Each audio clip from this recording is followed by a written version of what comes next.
Essas compulsividades diversas têm a mesma raiz do ponto de vista do enfrentamento. A gente tem que enfrentá-las com a mesma radicalidade.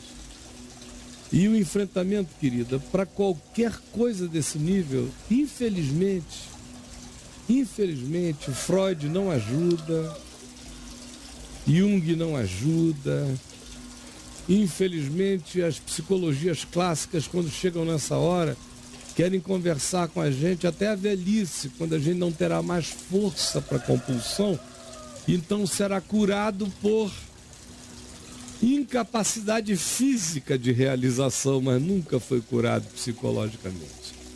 Essas coisas a gente cura como a gente cura qualquer outro vício.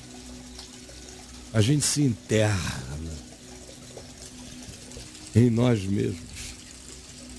É uma decisão de corte.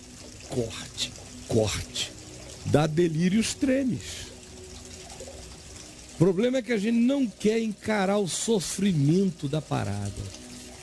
Da parada. Todos os aspectos. Não quer encarar. É verdade. A gente acha que isso tem que ser vencido sem tanta dor.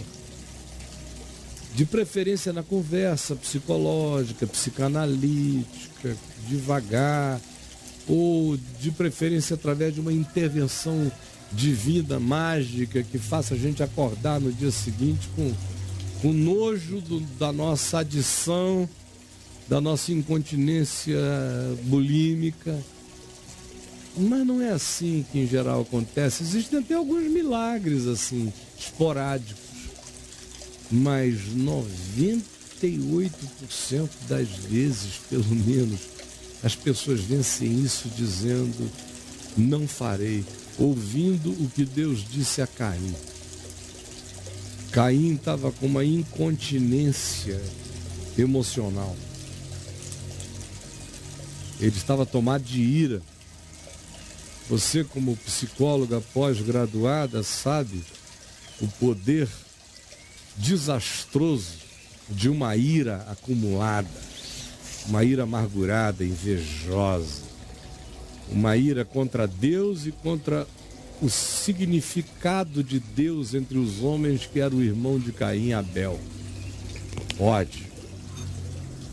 E o que Deus disse acerca dessa coisa que é mais forte do que a tua incontinência? Qual a terapia? Teve algum rito? Quando você falou é possível em Cristo, eu não consigo fazer distinção na vida entre coisas fora de Cristo e coisas em Cristo. Eu só tenho uma vida, em Cristo. Se eu fosse você, eu diria: se você conhece a Jesus, eu estou sofrendo isto em Cristo, porque em Cristo eu ainda não aprofundei a consciência suficiente para me ver livre disto em Cristo. Que consciência é essa? É a que eu já introduzi falando. De Deus com Caim. Na porta da casa de Caim. Caim, o pecado está deitado na tua porta. A ti cumpre dominá-lo. Ele fez pousada na tua porta como um leão buscando alguém para devorar. A ti, preste atenção, a ti cumpre dominá-lo. Quais as psicologias que você conhece, as escolas psicológicas, que dizem ao indivíduo, na lata do indivíduo, nouteticamente, confrontacionalmente: a ti cumpre dominá-lo, sem transferências de nenhuma natureza, a ti. Nem para o teu trauma, o trauma é teu. Sejas tu a senhora do teu trauma. Sejas tu, com a lucidez de hoje, a senhora do teu passado. Tragas tu, com a lucidez que possui, todas as coisas, todos os pensamentos, todas as incontinências, todas as compulsões sujeitas à soberania de Cristo Jesus. Aí você diz: onde é que eu vou para fazer isso? A lugar nenhum. É uma decisão dentro de você. com todos os delírios trêmeis, com todas as consequências, com todas as ansiedades, com tudo. E você só vencerá se atravessar. Senão você vai ficar esperando uma mágica psicológica, psicanalítica, psiquiátrica, ou quem sabe espiritual, de uma imposição de mãos que arranque tudo de uma vez. E isto não existe no mundo da real felicidade a ser encontrada em Deus, em Cristo. Em Cristo, quem entendeu, assume. Em Cristo, quem compreendeu, pratica. Em Cristo, quem discerniu, vivencia. Em Cristo, quem teve luz, segue. Com dor, sem dor, tremendo, gemendo, com lágrimas, andando e chorando enquanto semeia, andando e chorando enquanto semeia. 1 mês, 2 meses, 6 meses, 1 ano. Vai. Querida, se você fizer abstinência de 6 meses, você botou o pé na liberdade. Se fizer abstinência disso 1 ano, você estará livre. Se recair é porque indulgiu. Foi indulgente com você mesmo. Eu vejo pessoas, por exemplo, que fumam há 40 anos, um dos piores vícios, gera uma das piores incontinências para se parar, é o cigarro. É um inferno. É um diabo. É verdade. Eu sei porque eu não sou leigo em cigarro. Eu fumei anos, eu sei o que o cigarro faz e não teve nada na minha vida que tenha sido mais difícil de parar do que cigarro. Cigarro é difícil demais. Nada.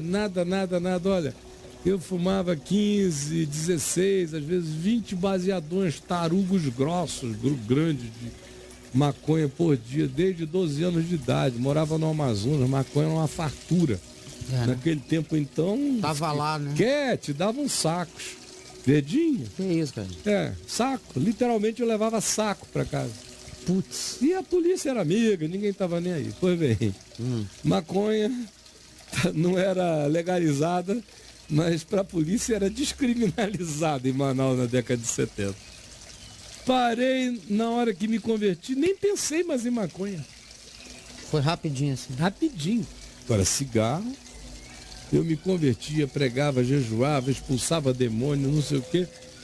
E já estava com 1 ano e meio, 1 ano e 6 meses, 1 ano e 8 meses de convertido e fumando lá 2, 3 Hollywoods por dia. Aquele grosso, vermelho, forte, não conseguia parar. Até que chegou um dia que eu falei, bom, hoje é o dia, eu não quero mais, não tinha nada a ver com religião, nem com Deus, nem com nada, tinha a ver com o meu pulmão. Um desejo seu, uma vontade, saúde. Saúde, hoje é o dia, eu vou parar.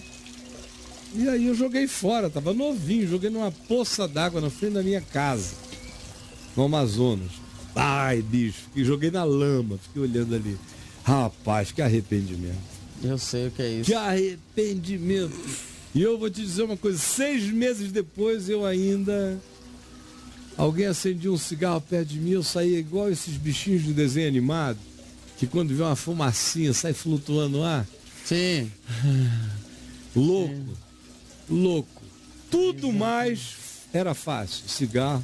Cigarro é muito difícil. Anos depois, meu amigo, 15 anos depois, toda vez que eu tinha um sonho relaxantíssimo, que eu estava relaxadíssimo do meu sonho, eu estava sentado na beira do rio ou de um deck, em algum lugar, fumando um cigarrinho gostoso. Porque eu parei de fumar, mas sem desgostar. Eu nunca tive nojo. Eu sempre achei saboroso.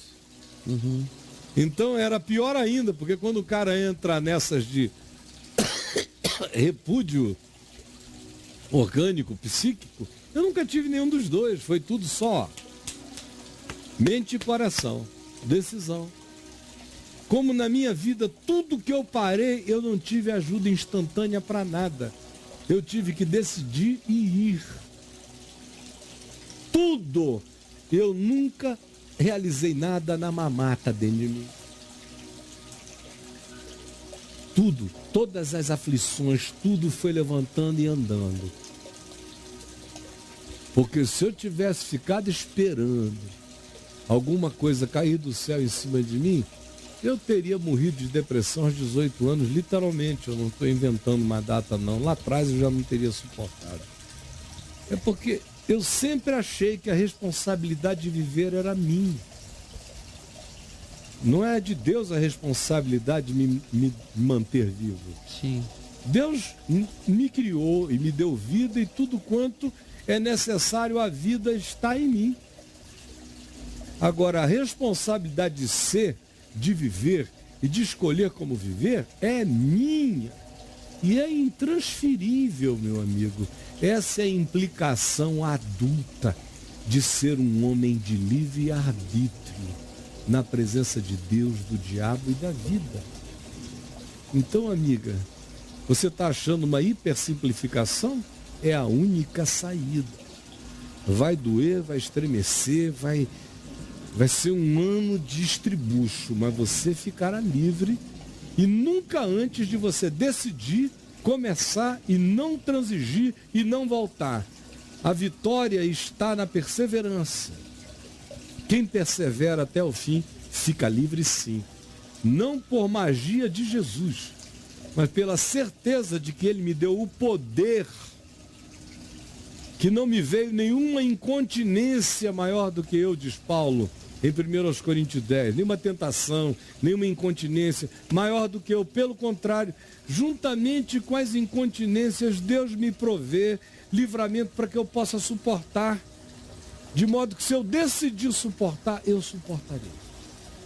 Se eu decidir não suportar, eu negociarei e transigirei lentamente até que tudo se torne como tudo foi, e eu diga mais uma vez, de modo frustrado, que não consegui.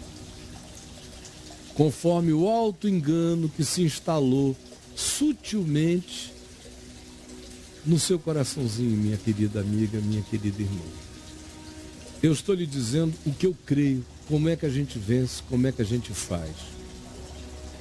E o fato de você ser psicóloga e doutorada em psicologia não altera em absolutamente nada a basicalidade das pulsões, das incontinências, dos vícios com os quais você tem que lutar. E você tem que vencer o seu vício do mesmo modo que um pinguço vence o dele de cachaça. Do mesmo modo que o meu filho Lucas, que estava viciado em cocaína, em êxtase, teve que vencer no tranco, na internação, na tremedeira, no desespero.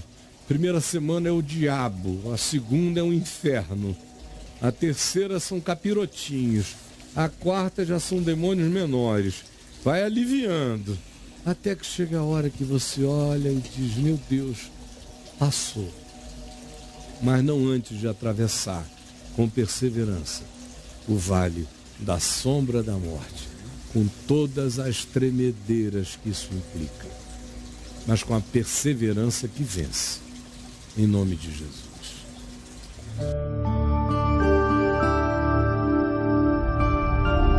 Vem me ver TV, o canal é você.